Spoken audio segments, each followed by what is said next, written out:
I'm Amy Goodman with Juan Gonzalez. The viewpoints expressed in this program are the opinions of the people expressing them and are not necessarily those of Fresh Air Incorporated, its staff, or its board of directors.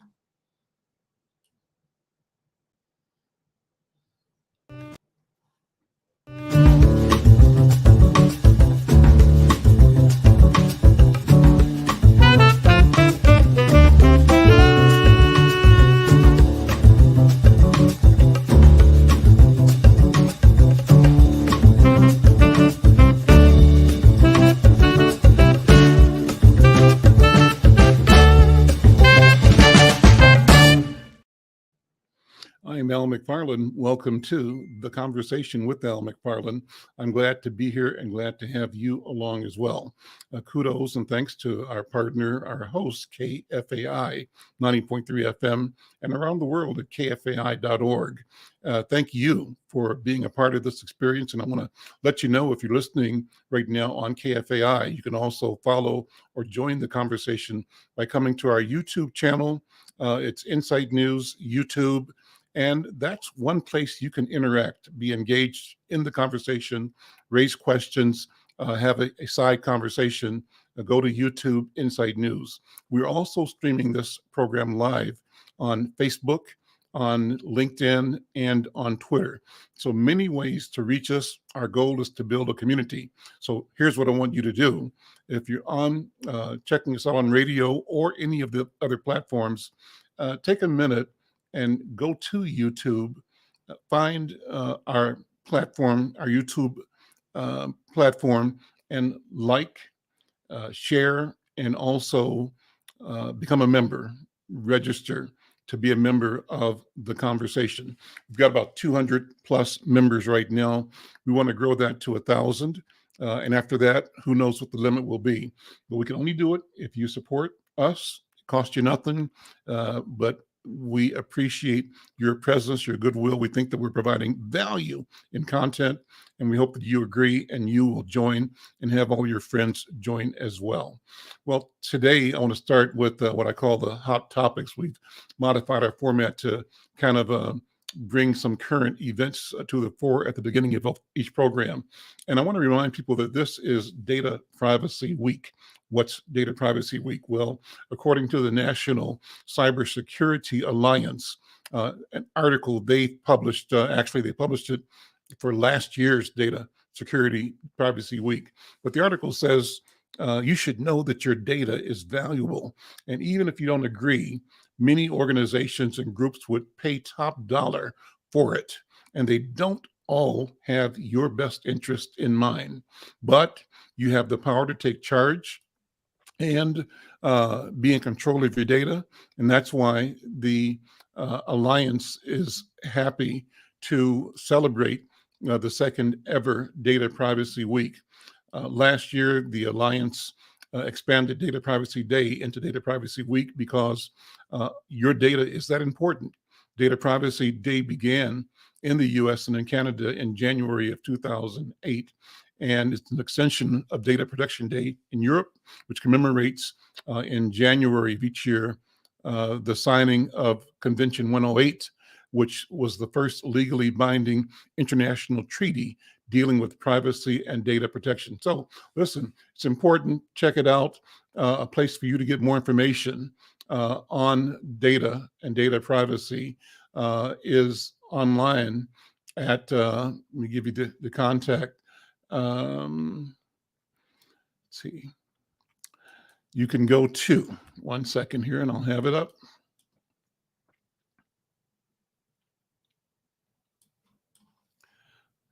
Okay, I've got my notes handy. Well,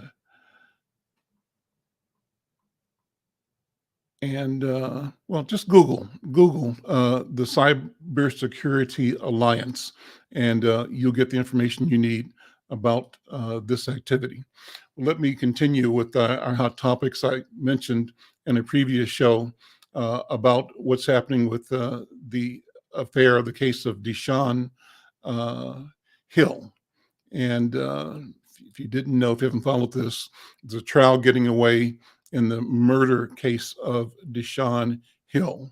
Deshaun Hill is the young man who was a quarterback at North High School here in North Minneapolis. And according to an article in yesterday's on yesterday's Fox 9 News by the reporter Paul Bloom, the article goes that Deshaun Hill Jr.'s grieving mother took the witness stand as the first family witness to testify at the high-profile trial of the alleged gunman accused of killing the star North Minneapolis football athlete last year. And Tuesday, Shepard told the jury of 12 and 3 alternates that Deshaun was her only son. She's quoted as saying, "A lot of kids wanted to be like him. Instead of LeBron James, they wanted to be like Deshaun Hill. That's how great he was." And the second-degree murder trial of Kobe Forencam was delayed twice, once last November over defense concerns of some key eyewitness identification evidence. Then again last week when Forencam's legal team said the 30-year-old defendant was not in the right mental state to start the trial. On Monday, the trial got underway with opening statements. Well, we'll be following that as it goes. That article that I read by Paul Bloom, published Monday, January 23rd, and it's from the Fox 9 newsroom. Well, let me move on. Again, welcome to you. Thank you to my friends and colleagues and partners here at KFAI. Special thanks to the producer of the show. Let me introduce her by name anyway, who's doing a great job in helping us rebrand and move the conversation forward. And we're excited about what we have done and what we plan to do, building this program, this resource out in the future. And I'm getting a call on the side from one of our guests today, Jesus Chucho Garcia, and maybe I can ask my producer to reach out to him to see if she can answer that call, since I'm actually on the air right now. Let me close that out. So Yasmin Hayes is the producer of this program, doing a phenomenal job. And over time, you'll get to know her because she stood in for me before, actually, when we had a technology glitch, and she jumped in the interview. And boy, was she ever amazing. So thanks to Yasmin Hayes as well. Let me go to our main topic today. We're talking about Brazil and the parallels between Brazil and the U.S., particularly when you consider the challenges that that country had from its far right, people that were followers of the former president Bolsonaro and who opposed the installation of the new president Lula da Silva. Lula is his nickname. But to help me navigate that, I'm going to bring in a colleague, and that is Insight's editor, who's in Bahia in Brazil, who's a former Twin Cities person. We have a relationship that goes back a long time, and that is Yoji Senna. Many of you may know him as Mestre Yoji Senna, the capoeirista, the capoeira master who taught capoeira here in Twin Cities and who's doing the same in Brazil today. Before I bring Yoji in, here's kind of the background. There's an article that was written that says Brazil's January 8th is the inevitable consequence of January 6th, hence the connection between the affairs in Brazil and the affairs of this country. This article was an opinion article in the, let's see, well, that occurred. J.P. Carroll is the author of the article, and I'll just read you a little of it. It says, not long after the second anniversary of the horrific violence at the U.S. Capitol on January 6th, Brazil's political institutions suffered a similarly violent attempted insurrection when supporters of former Brazilian President Jair Bolsonaro overran the Brazilian Congress, the presidential palace, and the Supreme Court. That happened on January 8th. And this article, opinion piece, goes on to say that it is clear that just like the United States exported the belief in democratic values during the Cold War. Now, sadly, it is also showing the world how to challenge free and fair elections. Um, the country's current president, Luis Ignacio Lula da Silva, won presidency in October. By all accounts, he ran a fair campaign last year and is legitimately elected president of Brazil.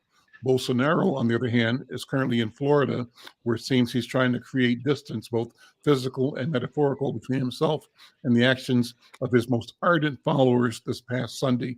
This is being in January, obviously. Regardless if Bolsonaro directly gave an order in writing for what took place in Brasilia, he undoubtedly led the charge in spirit through his failure to publicly concede and admit his defeat in the October elections. Boy, does that sound familiar. Let me bring in brother Yoji Senna. Good afternoon and welcome. Bienvenido. ¿Cómo está? Muito bem, muito bem. Thank you for having me again, Al. Well, let's talk about Brazil. I mean, this is big news. It's big for Brazil itself, obviously. It's big for the hemisphere. And actually, I think it's big for the world.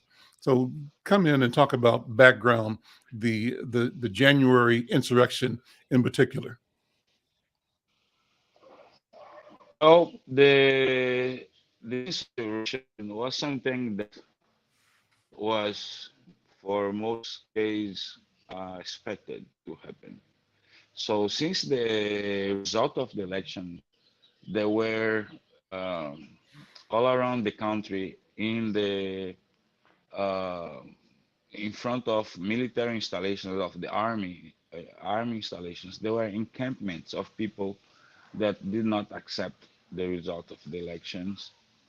And for a time, they were motive of ridiculous by the country because they would be praying on their knees, kind of a little bit delirant, the attitude.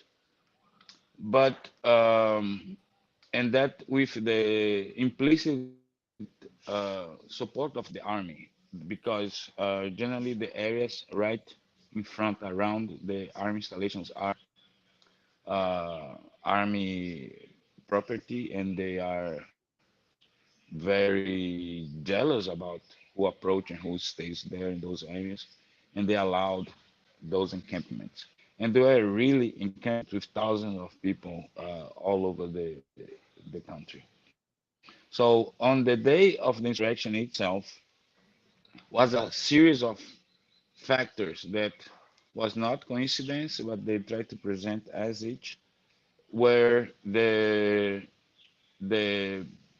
person that used to be the Minister of Justice uh, in the Bolsonaro presidency, uh, he became the chief of public security on the federal district, which is the area that is Brasilia. Administratively, it's called a federal district, like in Mexico, DF. So Mhm. the guy that used to be the Minister of Justice, that was very complice Bolsonaro, he was his Minister of Justice, became the chief of public security in Brasilia, which is he was in charge of all the security apparatus for the federal installations, including the presidency. And he left to Miami also on the 7th. The insurrection was the 8th, and the 7th he went on vacation. After only 6 days on the job, he went on vacation to Florida. So there was a vacuum of power and of instructions what to do. And of course, the state police and the other many other law enforcement agencies were co-opted by Bolsonaro during his presidency with his law and order uh, discourse, and with many government acts that were favorable to people that work on security. So that attack, the insurrection date, is comparing to the United States, but in many cases worse because what was attacked was the three powers simultaneously, even though because they are in the same location and very close to each other, and the level of destructions that they did inside of the palaces, where they shatter historical relics, like for example, a clock that has 250 years that they just smashed. And in comparison to the response of the Brazilian establishment was much quicker and was swift and I think more severe as it's showing right now. So there were I think 15 no 2,000 people that got um, put in jail participating in that insurrection. Uh, Many are already free on bail or something similar to that, and some people that are still in jail. That guy that was the Minister of Justice and then became the Secretary of Security of the Federal District. While he was in the United States, his prison was decreed. He did return to Brazil, and he's in jail also Okay. right now. And everything is pointing towards Bolsonaro because when his prison got decreed, the federal police, which is the Brazilian FBI, did a search in his house, and they found a memo uh, uh, pointing, the steps what they're planning to do, and they have like a declaration prepared with uh, some legalese support of the action with a blank date to be signed in the case it was supported. So Let, the situation let right me now let is me in let me certain jump in, way. Yoji. I'm Al McFarlane. You're Mhm. listening to the conversation with Al McFarlane here on KFAI and across our social media platforms. My guest is my friend and my colleague, actually Insights editor in Bahia, Brazil, Yoji Senna. And we're reviewing what happened in Brazil, the similarities, the parallels between the insurrection of the far right in Brazil and the January 6th insurrection here a year, I think, or two earlier. I think maybe 2 years earlier, 1 year earlier. One of the articles I've got, Yoji, talks about, it's a CNN article that says Brazil's security failings on January 8th draw growing scrutiny. And this article says a police sniper peeked out of a helicopter as it performed a low flyby just a few meters above the ministry's promenade in Brasilia. He was one of hundreds of officers deployed to secure the enormous green patch which sits in front of the Brazilian Senate and Congress and is surrounded by most of the country's ministries where protesters were expected to gather. Authorities took no chances ahead of the planned demonstration uh, uh, organized by the supporters of Brazilian former President Jair Bolsonaro, in stark contrast to the now infamous January 8th insurrection when Brazilia's security forces were outnumbered and maybe even unwilling to defend several government buildings against the ire of the pro-Bolsonaro rioters. And so the question being raised in this article published on January 17th, uh, wonders, is there a divided loyalty in the population? Yoji, what is your sense? Uh, and what are the fault lines? What are the lines of demarcation between the ultra right? Who do they stand with? What do they stand for? And how is that distinct from what you would describe as the public will of the mass of the people in Brazil? If that exists, what do you think? Well, Bolsonaro was, I think, more successful in contaminate the mind of people. Here, clearly, they have a big portion of the military and the police forces uh, expressing their support for those right-wing policies and politicians. Um, Many of them even run for Congress. Yes, the divide. There is a big social divide because Lula won with just over 2 million votes difference. So it's in the you know uh, decimal of percentage the difference. But the society got polarized by this campaign of misinformation, disinformation, fake news that the you mentioned uh, we following the lead of the United States in doing that, but I believe that originally was crafted by the Russians. This right wing um, tendency starts around 2012 with Putin being elected. So right now it is still very tense as consequence of the insurrection because, as I said earlier, the army was passively very involved into it by sometimes by omissions and sometimes by active omission by saying they will not enforce certain orders. So this last weekend, for example, Lula had to replace the army commander, the army chief, because he was refusing to not go stop the promotion of the guy that was like the secretary of Bolsonaro, but as a military, a lieutenant colonel, and that got a command of a strategic battalion. And Lula was not feeling safe having that guy commanding that battalion right around Brasilia. Let And me let me the army. Yoji, let me share an article. I've got that article pulled up here.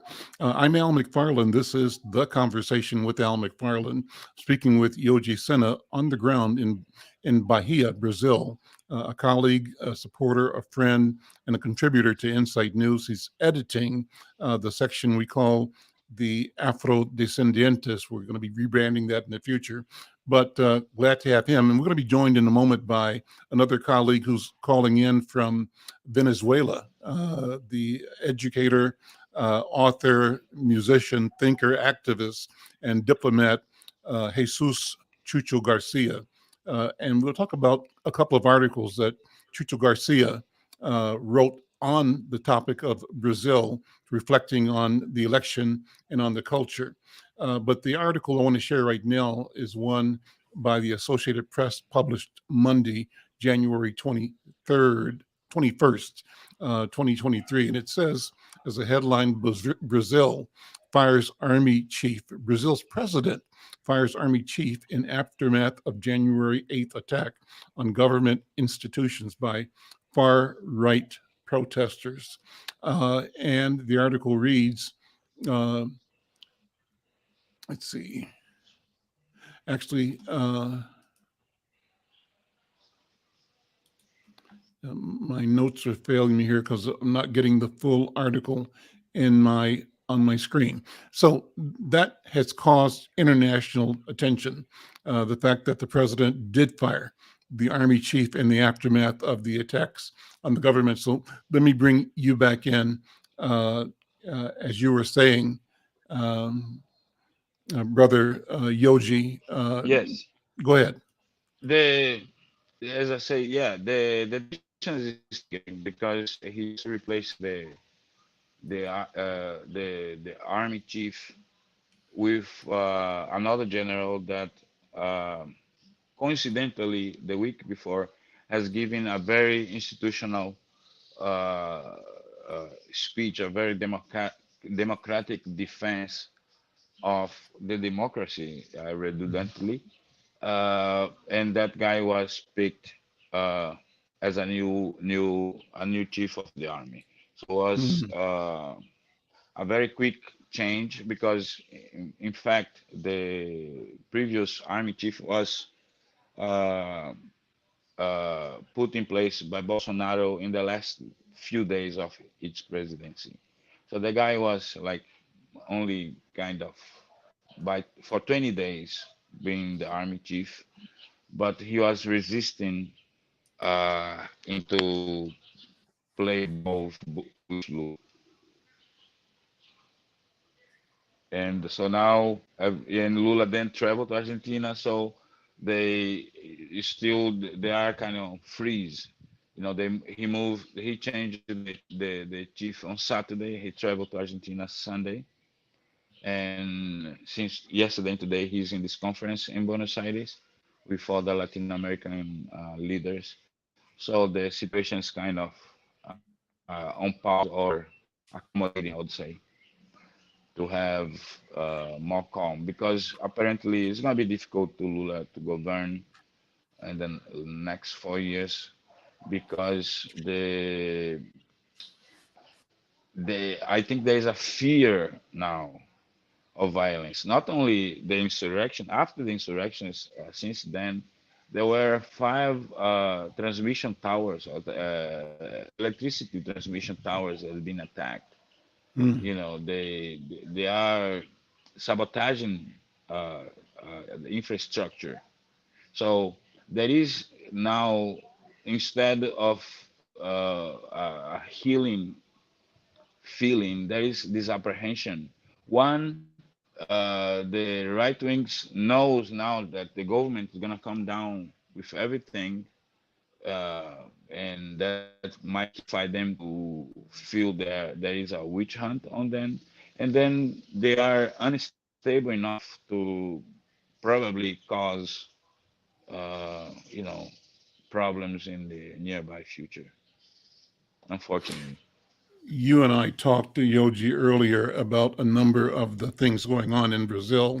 And I wanted to take a minute just to have you review, you know, how Brazil sees itself as a cultural and political and economic partner, player, force in Latin America, but in the world today. It's a country that has enormous wealth, huge population, but also enormous problems, as reflected in the tough race between Lula and Bolsonaro.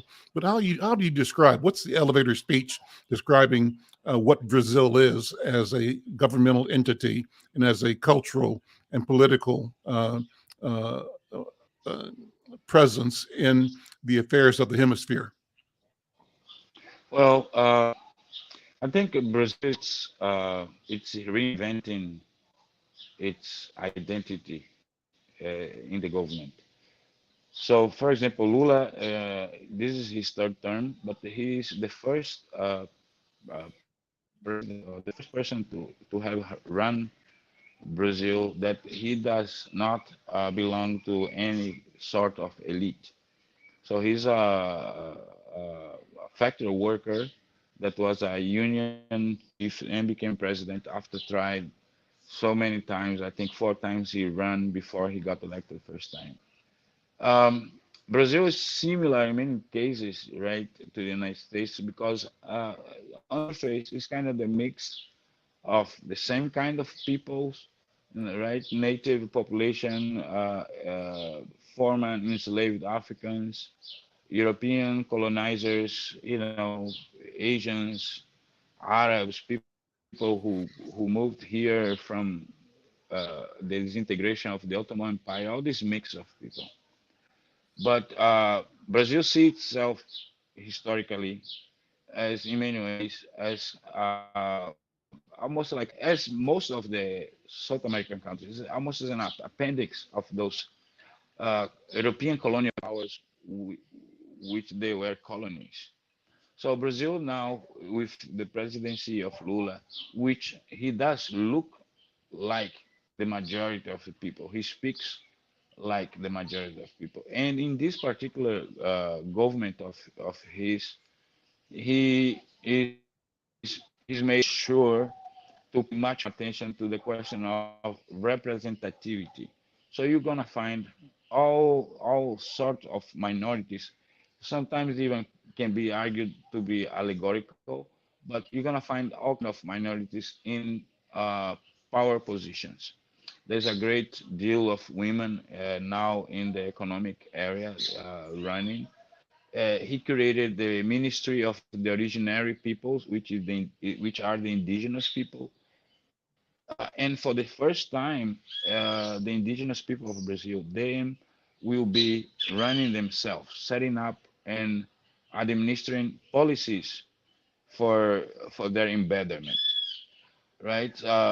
So he has put, for example, black people in positions of the Minister of Human Rights, for example. It's a black scholar, intellectual of the highest level. So it's the new face of Brazil that also that started with his anterior government, that it's fueling this empowerment of people who have those right-wing tendencies, which also is a process similar to the United States, because if you look back after the election of Barack Obama, is that all of this energy got catalyzed and polarized into, be expressed publicly, in the sense that they are, uh, they feel bothered by this advancement of social issues, and what they call liberal social issues, Right. right? The Progress. rights of a man. Yeah, I'm Al McFarlane. it's a This similar is case the here. conversation with Al McFarlane. I'm talking with my friend and colleague, Brother Yoji Senna, who's joining me live from Bahia in Brazil. Yoji, you and I'm going to pivot a little bit, talked a little bit ago about the Yanomami people and the threat, the specter of genocide against an indigenous population whose land and culture have been encroached upon of late in a very aggressive way, owing to gold mining processes that pollute the water with mercury as a core material for extracting the gold, and how this native or indigenous people find themselves really in a almost destitute, starvation environment right now. That's something that we have to look at. And Yoji, can you respond to that if you're still there? Maybe. I think I may have lost your visual at the moment.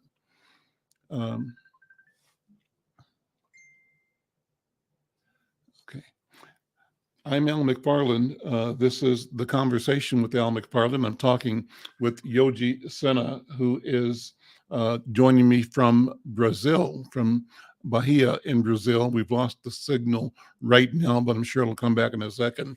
And we're all so hoping to be joined by my friend Jesus Chucho Garcia, who is an intellectual, a scholar, an organizer, and a contributor to Insight News. And before I bring them back, if they're trying to get on, a couple of questions we're going to want to ask both Yoji and Chucho Garcia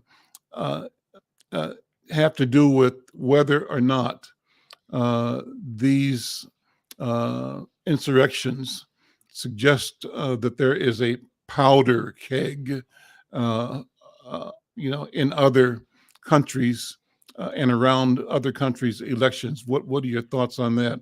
Yoji, I see that you're back. But I also wanted to take a minute to, before I go into talking about that, let people know about what we're working on together. We have created in Insight News a section of the publication that we call Afrodescendientes. And we're going to show you, if you're watching on any of the social media channels or platforms that we're on, how that looked. But the idea was that the things that we feel, are felt by our people all around the world, and certainly through the hemisphere. I approach my business as a journalist, understanding my own personal family roots. That means that I acknowledge that my father was born in Cuba, and therefore I present myself as Afro-Cuban. I acknowledge that my grandfather was born in Jamaica, and I present myself as a Jamaican or Afro-Jamaican. I acknowledge that that lineage is African, essentially African, and that I am a product of the transatlantic slave trade, that my lineage is primarily Yoruba. And I've also been reading a series of articles stories, books by a person that I call my favorite right now, a Ghanaian author who's publishing out of Senegal. His name is Aikwe Arma. One of his books is The Eloquence of the Scribes. I call myself a scribe as a writer. And one of the themes in several of his books is the theme of how we can take control of the tool of language, how we address ourselves and address the world, and how we, on the one hand, can bring our own invention, our own knowledge and prowess to communicating with the tools we've been given, and how we can also look beyond those to before the beginning to derive inspiration. And so in talking to Yoji and talking to Jesus Chucho Garcia, we asked Brother Garcia to begin generating a regular column in the newspaper, short articles that are easily digestible, that look at what's happening in the world, a particular item at a time, but with the lens of our African identity, our African origin. I see Jesse is in the studio now, and maybe we can bring both Jesus and Yoji back into the conversation. And I want to thank both of you. The triangle works like this. I'm publishing, but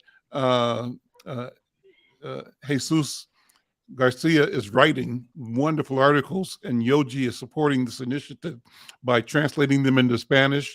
And between us, we also send them to other translators who translate these articles into French, into Somali, into Yoruba, Swahili. And the idea is that these are all languages that we know, that we speak, that reflect us, and that we should become and feel ownership of and fluency in. Brother Jesus, good afternoon. How you doing, man?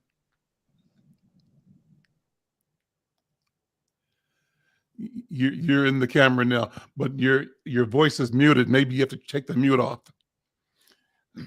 And while we're getting Brother Garcia in, Yoji, thank you for the role you've played with me in helping create and move this idea, this innovation, because I don't know of any other neighborhood newspaper anywhere that's producing stories in 7 different languages. And we're doing that because we also know the value of the technology of being able to take this content not only in the neighborhoods of North and South Minneapolis and St. Paul, but North Bahia and North Gambia and also Barlovento. This content can be shared now in ways that it had not been able to be in generations past. So Yoji, if you are able to join in, or Jesus, we've got some technical challenges here trying to make sure that we have the bandwidth to have the discussion. But Yoji, are you able to comment? And for those on the radio, I'm looking at Yoji and looking at a representation of Jesus Garcia. But right now, apparently, we're out of bandwidth and not getting to them. So I'll take a minute more till we get them on board to talk about this idea of Afrodescendientes. And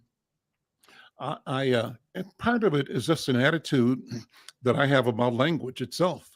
I think that language is important, it's critical, and it's how we assemble existence, everything in the universe, through the words that we are taught and the words that we learn.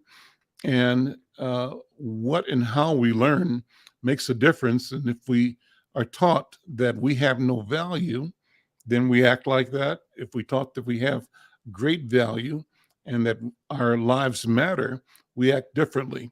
So part of the challenge of those of us who I say are products of the transatlantic slave trade is the challenge of breaking through and dismantling the supremacist ideology of colonizers who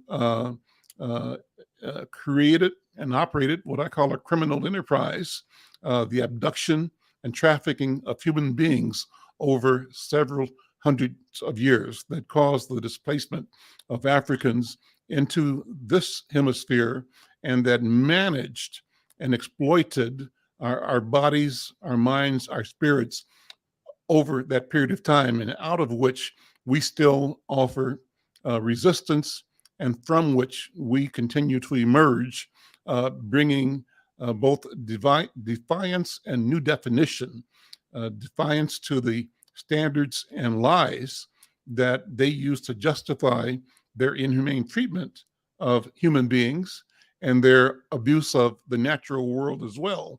And out of that, though, we emerging as a people that are bringing new ideas about what it means to be together.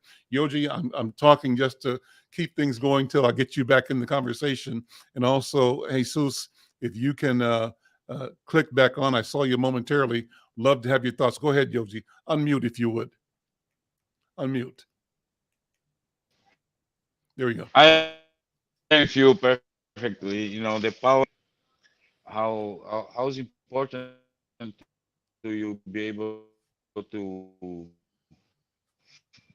I take in my case. You know, I've been an immigrant for me most part of my life, and at first I have to learn Spanish and then English. Your voice is breaking up, Yoji. And I don't know if you can get closer to your microphone I or. remember the frustration that I felt.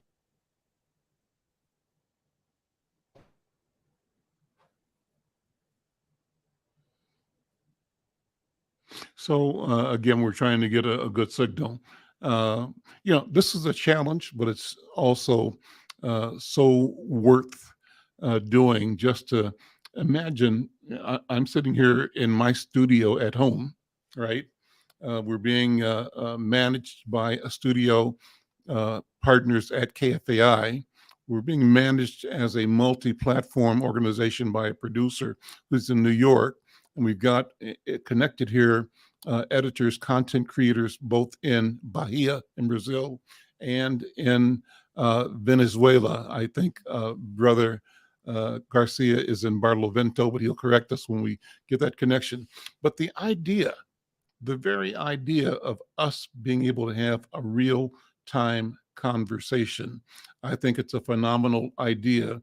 And it means that we are establishing what it means to be and to build community differently for a new age, a new time.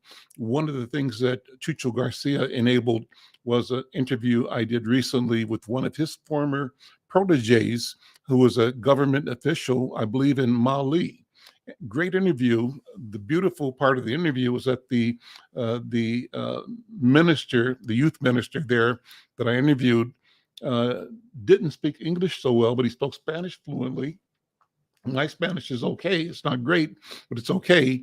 And we were able to have a conversation with him talking about his experience and the challenges of young people in the Malian community, and in a sense make reference to the training, the education, the edification that may have come out of his relationships with Chucho Garcia over the years, because at that early on, Chucho had both served in that country as a representative of his country, and I think our friend, the director, had spent time in training in Venezuela as well. So the point is this.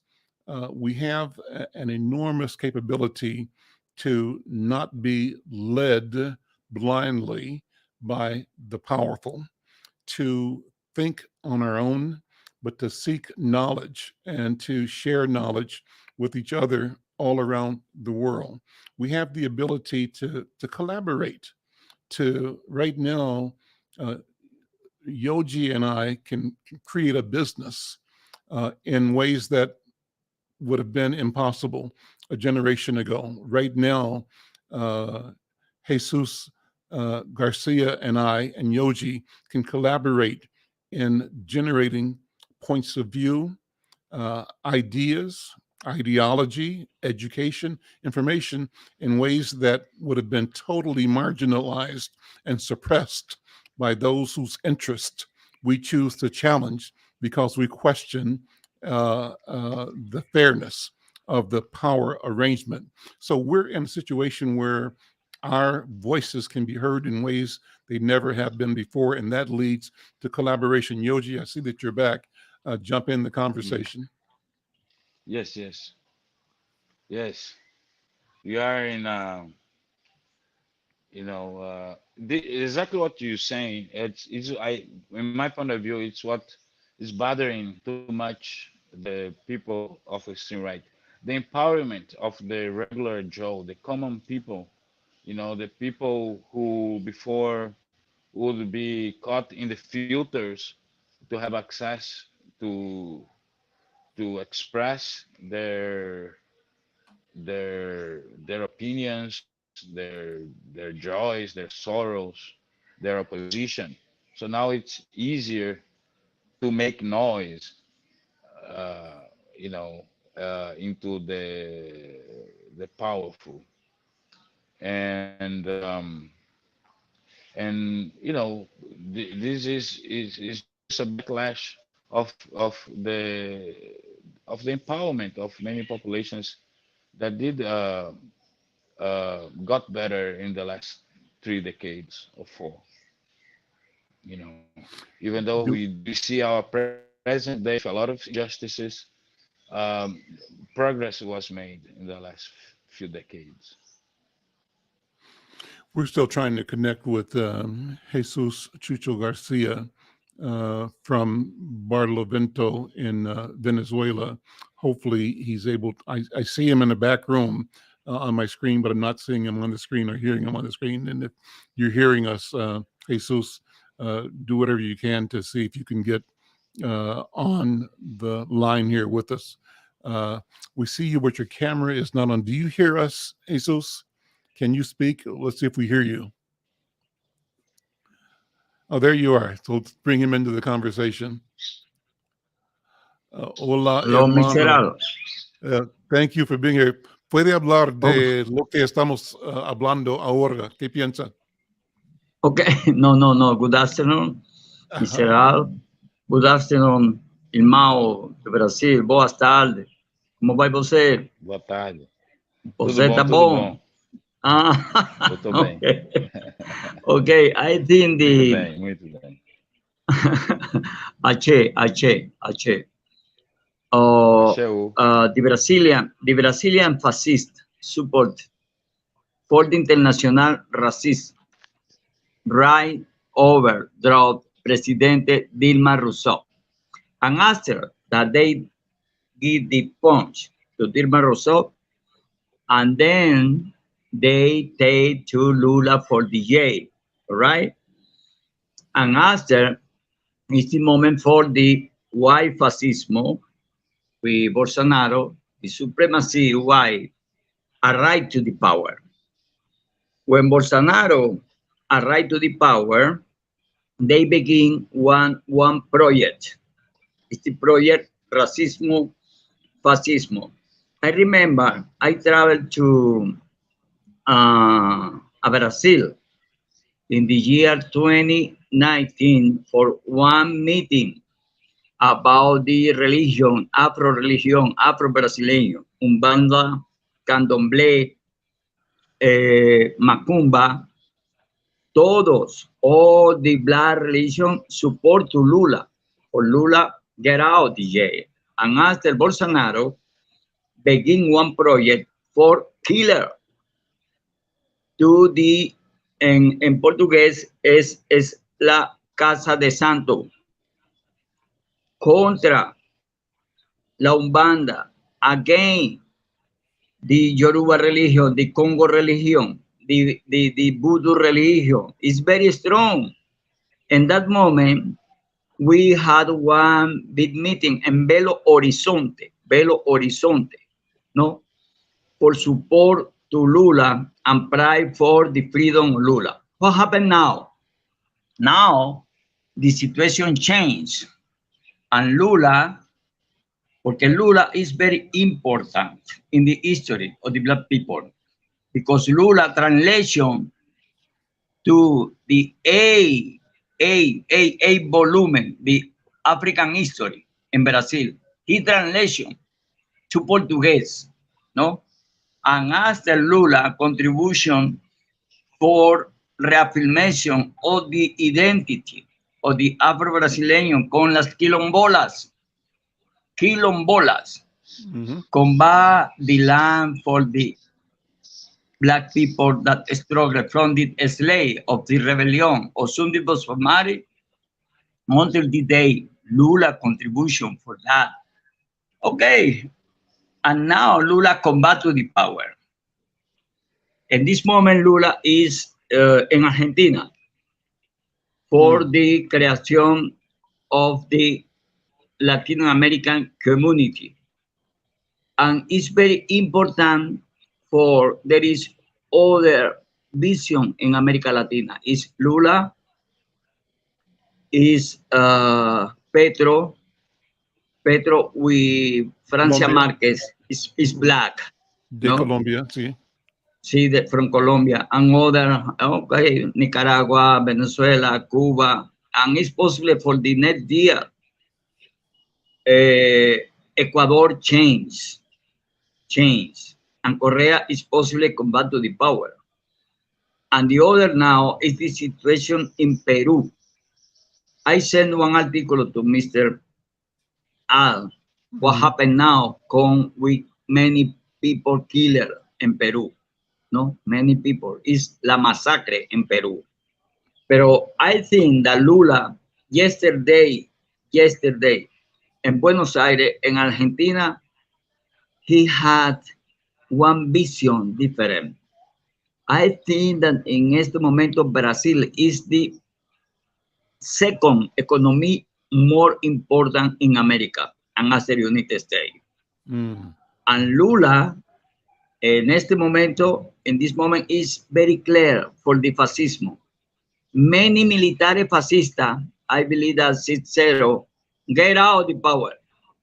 Get out of the power.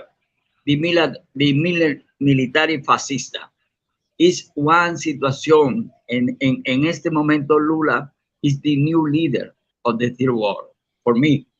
And after I listen with my brother from Brazil, porque in this moment, the human right is one woman black, and Federación Palmares is one black man. That is very important, the change, for the participation, the black people, because Brazil, after Nigeria, is the country where living more people around the world. And Brazil, in this moment, is the hub. Lula rebuilding the hub for all the African diaspora and Africa.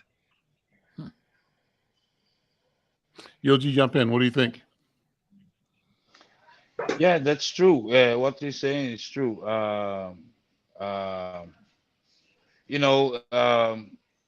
Brazil has been historically a challenger to the hegemony of the United States in the Americas, right? And you guys might remember the Monroe Doctrine, that Americans called American. Yeah. So, and I say Brazil is very similar in its composition to the United States, with the same kind of similar mix of people, but the results are different.